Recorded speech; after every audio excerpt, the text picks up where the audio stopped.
But there's still a hole there. You can see the way he's carrying it. It's hurting him right now. Aggie on the punt. High to Sikahema. Fair catch at about the 12.5. Boy, he is very composed. Returning punts and kickoff.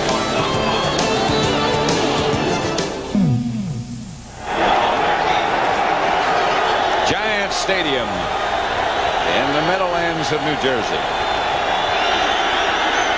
Bubby Brister, the Eagle quarterback. They trailed by a touchdown. This is Hebron. Bounced to the left side, but all the bouncing didn't get much. Well, they're still trying to get that running going in the left side. That's where they had the success. They didn't have much going in the first quarter. Then in the second quarter, they found a little something there. And now I think in this second half, I think the Jets have taken away most of their run, and specifically to that left side. Second and 10. Mercereau is back. After he left limping earlier. Second and 10. Brister has Hebron behind him. Gets it out to Von Hebron. Close to a first down. James Hasty knocked him out of bounds. Yeah, it was interesting. You see Ronnie Lott over there in the sideline tackling Von Hebron, a rookie free agent, wasn't even drafted. And Lott was saying, one thing we have to do, he said, the first thing we have to do against this team is stop number 45. Well, Hebron, I don't think he ever thought he would hear that. But here he is, a rookie who wasn't even drafted, who has made such of an impact in just 3 or 4 games that a guy like Ronnie Lott says we have to stop his running. But Ronnie didn't know his name. No, he just called him number 45. Third and short. Walker and Heath Sherman are the running backs, and Sherman broke away from one tackle. And that breakaway might have gotten him that first down. And if he did, he got it against 11 Jets. Didn't he? I mean, you talk about ganging up on a run. You watch how they ganged up on this run. I mean, not only did they hit the hole, they blitz right in the hole. They miss him there. He has to come off a spinner. And then right there, Hasty has him. He just gives him a little push. Ronnie Lott a little more push and gets a first down. But the Jets had all 11 guys up in the line of scrimmage. And to top it off, Sherman stumbled before he ever got underway. Walker in motion. Brister outside Walker, flag on the play.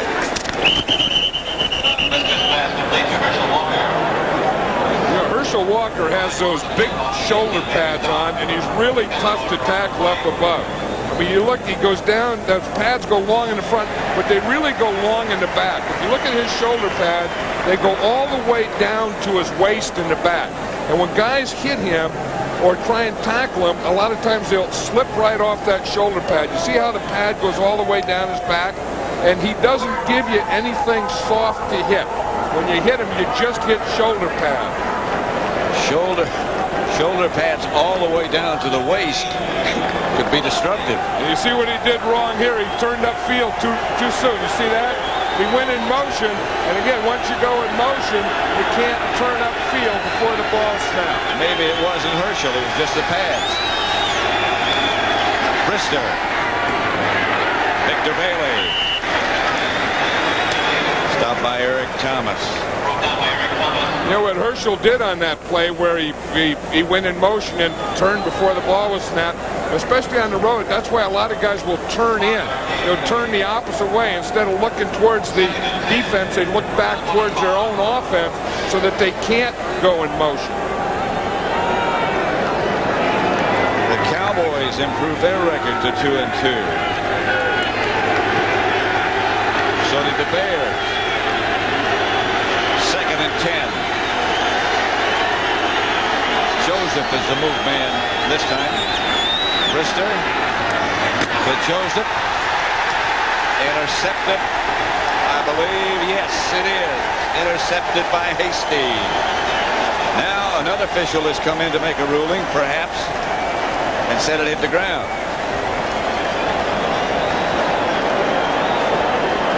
Watch Brister throw the ball. James Hasty is number 40. He's going to come diving in. right there. We'll see if the ball hits the ground or not. Yes. Yeah, the ball did hit the ground. That was a good call. Joseph should have made the reception to begin with. Yeah, and then once he didn't make the reception, Hasty almost had the interception. But as you said, that was good pass protection, and that was a good throw by Bubby Brister. 3rd and 10. And I think James Hasty knew that he didn't catch that one. He tried to sell it almost too quickly. This is where a crowd gets in a game. 3rd down when your team's on defense. The Eagles have a crowd in the backfield. And that's not supposed to be. Their whole offense looked like a crowd rather than a formation. Supposed to line up in an offensive formation. They look like they lined up in a crowd. But, you know, more and more teams are learning this. More and more fans are learning the way to help your defense is on 3rd down. Look at what they're doing. I mean, this looks like some kind of fire drill. I mean, they got guys running all over. That's not a formation. That's a crowd. Because once you get set, you got a formation. Once you know where you're going, you got a formation. When you don't know where you're going, you got guys just flopping all around. That's a crowd. Richie Kotite is saying, I don't want those members of the defensive unit of the Jets waving towels and asking for more noise. I don't know that he has any control over that. No, he doesn't have any control over that. Supposedly, when the crowd starts, the home players are supposed to help if the officials ask for it. But the officials haven't asked for it yet. The officials ask for it, then the home players tell the guys to, go like, settle down, settle down. We got another fire drill going. I was in one of those recently. Not much fun. Well, whatever they did, it got them a 1st down. Brister never got everybody set, never got everybody where he wanted them. Well, Still got a 1st down. You saw him. He was calling the play on the line of scrimmage. Dave Alexander, the center, was calling the protection, and then he audibleized and it ended up in a bootleg. And I think that was an organized play because you see the right guard was out there, Balding was out there to make the block. 1st down, Eagles. 2.5 minutes left in the 3rd quarter. Rich Kotite again yelling at the officials. An extra ball blows out on the field. The only thing we don't have in this fire drill is a fire. Thank goodness. Please set the 40-second clock at 11 seconds. Rich Kotite says that one thing about the Eagle football team is that they're tough, and they're going to be tough for the whole game, and they like hostile environments. They got a tough game today, and they have a hostile environment when they're on offense. On 1st down, Brister has a wide open Mark Pavaro. Going to be handled, headed off by Ronnie Lott. Tackle from behind by Brian Washington, but the Eagles move the sticks and more. I tell you, Bubby Brister is really fired up. And you just watch, he made this play. There's a little roll there. He's looking to the right. He looks to the left, brings the ball down, holds on to it there, almost fumbles it, gets it back under control, and just kind of thumbs it out to Mark Pavaro. But that was all Bubby Brister there. I mean, he went right, he went left, he went up the middle, he protected the ball, he lost control, gained control, and threw a pass all in one play. And got a 1st down at the Eagle, at the Jet 35 for his Eagles. And off to Walker. Walker hit behind the line of scrimmage. Nudges his way across the 35.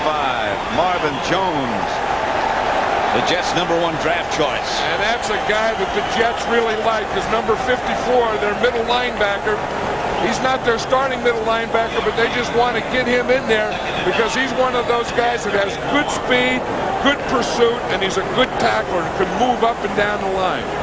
I'm not sure exactly what they're waiting for to get him in there. I guess Kyle Clifton is just playing too well. This guy looks like a good